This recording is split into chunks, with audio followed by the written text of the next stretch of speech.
आकाशवाणी गोरखपुर से प्रादेशिक समाचार।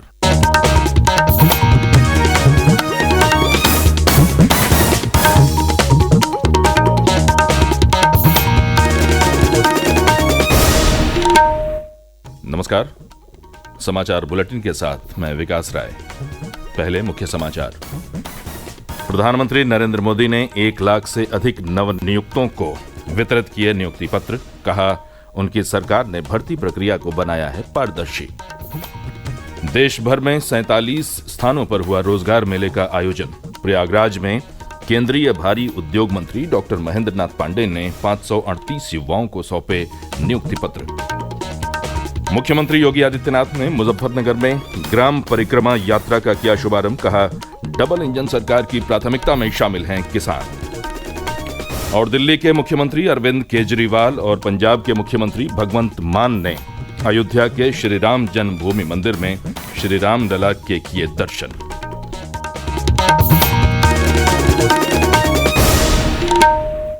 और अब समाचार विस्तार से। प्रधानमंत्री नरेंद्र मोदी ने कल वर्चुअल माध्यम से रोजगार मेले में 1 लाख से अधिक युवाओं को नियुक्ति पत्र वितरित किया। इस अवसर पर उन्होंने कहा कि उनकी सरकार ने भर्ती प्रक्रिया को पारदर्शी बनाया है। उन्होंने कहा कि उनकी सरकार निर्धारित समय सीमा में भर्ती प्रक्रिया पूरी करने के प्रयास कर रही है ताकि सभी को अपनी अपनी पूरी क्षमता प्रदर्शित करने का अवसर मिल सके।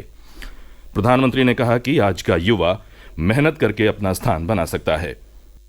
आज 1 लाख से ज्यादा युवाओं को सरकार में नौकरी के लिए नियुक्ति पत्र दिए गए हैं। आपने कड़ी मेहनत से अपनी ये सफलता हासिल की है। मैं आप सभी को और आपके परिवार को बहुत बहुत बधाई देता हूं। युवाओं को भारत सरकार में नौकरी देने का अभियान लगातार तेज गति से चल रहा है। हमने भारत सरकार में भर्ती की प्रक्रिया को अब पूरी तरह पारदर्शी बना दिया है।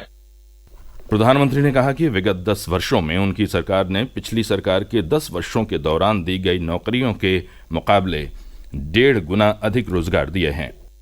आज हर युवा के मन में विश्वास है कि वो कड़ी मेहनत और अपनी प्रतिभा के दम पर अपनी जगह बना सकता है। 2014 के बाद से ही हमारा प्रयास रहा है कि नौजवानों को भारत सरकार के साथ जोड़कर उन्हें राष्ट्र निर्माण का सहभागी बनाएं। पहले की सरकार ने अपने 10 साल में जितनी सरकारी नौकरियां दी थी उससे लगभग 1.5 गुना ज्यादा सरकारी नौकरी भाजपा की सरकार ने अपने 10 साल में दी है।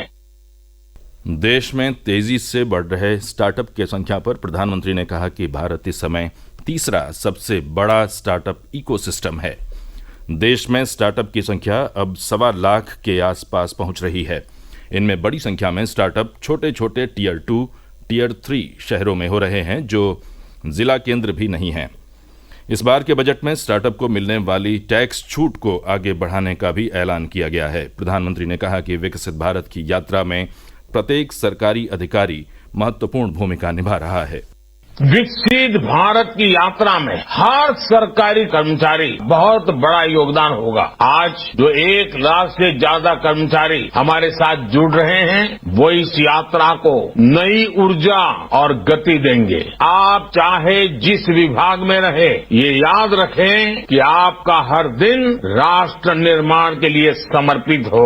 आप सभी सरकारी कर्मचारियों की कैपेसिटी बिल्डिंग के लिए भारत सरकार ने कर्मयोगी भारत पोर्टल भी लॉन्च किया है। रोजगार मेला देश भर में कल 47 स्थानों पर आयोजित किया गया। प्रदेश के प्रयागराज और लखनऊ में रोजगार मेले का आयोजन किया गया। प्रयागराज में आयोजित रोजगार मेले में केंद्रीय भारी उद्योग मंत्री डॉक्टर महेंद्र नाथ पांडेय ने 538 युवाओं को नियुक्ति पत्र सौंपे। वहीं लखनऊ में केंद्रीय रिजर्व पुलिस बल के पुलिस महानिरीक्षक सतपाल रावत ने रोजगार मेले में 18 विभागों के 650 से अधिक नवनियुक्तों को नियुक्ति पत्र वितरित किए। मुख्यमंत्री योगी आदित्यनाथ अपने 2 दिवसीय दौरे पर आज वाराणसी पहुंचेंगे। प्रधानमंत्री के संभावित वाराणसी दौरे के मद्देनजर मुख्यमंत्री कार्यक्रम स्थलों पर तैयारियों का जायजा लेंगे। मुख्यमंत्री बीएचयू के रविदास मंदिर जाएंगे और उसके बाद अधिकारियों के साथ समीक्षा बैठक करेंगे। इसके साथ ही वे सिगरा में रोपवे के निर्माण कार्यों का निरीक्षण भी करेंगे। प्रधानमंत्री के वाराणसी दौरे के दौरान विभिन्न विभागों की 21 परियोजनाओं का लोकार्पण प्रस्तावित है। प्रादेशिक समाचार आप आकाशवाणी गोरखपुर से सुन रहे हैं। ये समाचार बुलेटिन हमारे YouTube channel AIR news Gorakhpur और एक्स हैंडल AIR न्यूज_GKP पर भी उपलब्ध है। मुख्यमंत्री योगी आदित्यनाथ ने कल मुजफ्फरनगर में भाजपा किसान मोर्चा की ग्राम परिक्रमा यात्रा का शुभारंभ किया। इस मौके पर मुख्यमंत्री ने कहा कि डबल इंजन की सरकार किसानों के हित में कार्य कर रही है। आज़ादी के बाद पहली बार किसान किसी सरकार की प्राथमिकता में शामिल हुए हैं। उन्होंने कहा कि प्रधानमंत्री किसान सम्मान निधि के जरिए देश में 12 करोड़ किसानों को सालाना 6,000 रुपये मिल रहे हैं। वहीं प्रदेश में 2 करोड़ 62 लाख किसानों को सम्मान निधि का लाभ मिल रहा है। प्रधानमंत्री मोदी जी के आने के साथ उन्होंने देश के अंदर सॉयल हेल्थ कार्ड की व्यवस्था की, प्रधानमंत्री फसल बीमा योजना का शुभारंभ किया, प्रधानमंत्री किसान कृषि सिंचाई योजना का शुभारंभ किया, MSP का दाम घोषित किया और लागत का 1.5 गुना दाम अन्नदाता किसान को मिल सके, इसके लिए मोदी जी के नेतृत्व में भारत सरकार ने जो घोषणा की उसका परिणाम हमें मिलना प्रारंभ हुआ और प्रधानमंत्री किसान सम्मान निधि के माध्यम से देश के अंदर 12 करोड़ किसान को सालाना 6,000 रुपए दे लेने की गारंटी सुनिश्चित की। आज देश के अंदर अगर 12 करोड़ किसान इस योजना से लाभान्वित हैं, तो उत्तर प्रदेश में भी 2 करोड़ 62 लाख किसान इस सुविधा से लाभान्वित हो रहे हैं। आम आदमी पार्टी के राष्ट्रीय संयोजक, दिल्ली के मुख्यमंत्री अरविंद केजरीवाल और पंजाब के मुख्यमंत्री भगवंत मान ने अपने परिवार के साथ कल अयोध्या में श्री राम जन्मभूमि मंदिर में दर्शन पूजन किया। दर्शन के बाद श्री केजरीवाल ने कहा कि श्री राम लला के दर्शन करके असीम शांति का अनुभव हो रहा है, जिसका वर्णन नहीं किया जा सकता। उन्होंने कहा कि ये समाज और संपूर्ण विश्व के लिए बहुत सौभाग्य की बात है कि इतना दिव्य भव्य मंदिर बनकर तैयार हुआ है। पंजाब के मुख्यमंत्री भगवंत मान ने कहा कि श्री राम लला के दर्शन करने की लंबे समय से हमारी इच्छा थी, जो आज पूरी हुई। प्रदेश सरकार राज्य में 13 राजकीय औद्योगिक प्रशिक्षण संस्थानों को सौर ऊर्जा से लैस करेगी। इसके लिए 3 करोड़ 10 लाख रुपए की धनराशि जारी कर दी गई है। इसका लाभ कुशीनगर, महाराजगंज, देवरिया, हरदोई, पीलीभीत, बाराबंकी, मथुरा, कन्नौज और आगरा के राजकीय औद्योगिक प्रशिक्षण संस्थानों को मिलेगा। जिन राजकीय औद्योगिक प्रशिक्षण संस्थानों को सौर ऊर्जा संयंत्रों से युक्त करने की प्रक्रिया शुरू की गई है, उनकी क्षमता 40 किलोवाट होगी। सौर ऊर्जा को बढ़ावा देने के लिए बनाई गई इस कार्य योजना में कुशीनगर के नौरंगिया, हाटा, महाराजगंज के माधोनगर, निचलौल और नौतनवा, देवरिया के बरहज में स्थित राजकीय औद्योगिक प्रशिक्षण संस्थान को चयनित किया गया है। अमरोहा में कल से पहले अमरोहा महोत्सव का शुभारंभ हुआ। महोत्सव के उद्घाटन अवसर पर प्रसिद्ध भजन गायिका स्वाति मिश्रा ने अपने भजनों और गीतों की प्रस्तुति से उपस्थित जनसमूह को मंत्रमुग्ध कर दिया। इस अवसर पर मंडलायुक्त आंजनेय कुमार, MLC जयपाल सिंह व्यस्त, विधायक महेंद्र सिंह खड़गवंशी, जिलाधिकारी राजेश कुमार त्यागी आदि मौजूद रहे।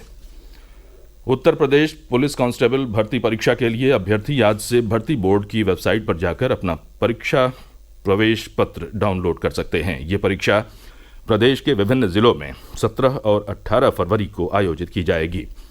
प्रदेश में 6,484 परीक्षा केंद्रों पर 35 लाख से अधिक अभ्यर्थी परीक्षा देंगे। मथुरा में थाना महावन क्षेत्र में यमुना एक्सप्रेस वे पर एक स्लीपर बस और कार की टक्कर हो गई। टक्कर के बाद दोनों ही वाहनों में आग लग गई। हादसे में कार सवार 4 लोग जिंदा जल गए, जबकि कई लोग घायल हैं। बस सवार लोगों ने खिड़की से कूदकर अपनी जान बचाई। मुख्यमंत्री योगी आदित्यनाथ ने दुर्घटना में हुई जनहानि पर गहरा दुख व्यक्त किया है। और अंत में मुख्य समाचार एक बार फिर। प्रधानमंत्री नरेंद्र मोदी ने 1 लाख से अधिक नवनियुक्तों को वितरित किए नियुक्ति पत्र। कहा, उनकी सरकार ने भर्ती प्रक्रिया को बनाया है पारदर्शी। देश भर में 47 स्थानों पर हुआ रोजगार मेले का आयोजन। प्रयागराज में केंद्रीय भारी उद्योग मंत्री डॉक्टर महेंद्र नाथ पांडे ने 538 युवाओं को सौंपे नियुक्ति पत्र। मुख्यमंत्री योगी आदित्यनाथ ने मुजफ्फरनगर में ग्राम परिक्रमा यात्रा का किया शुभारंभ। कहा, डबल इंजन सरकार की प्राथमिकता में शामिल हैं किसान। और दिल्ली के मुख्यमंत्री अरविंद केजरीवाल और पंजाब के मुख्यमंत्री भगवंत मान ने अयोध्या के श्री राम जन्मभूमि मंदिर में श्री राम लला के किए दर्शन। इसी के साथ ये समाचार बुलेटिन समाप्त हुआ। नमस्कार।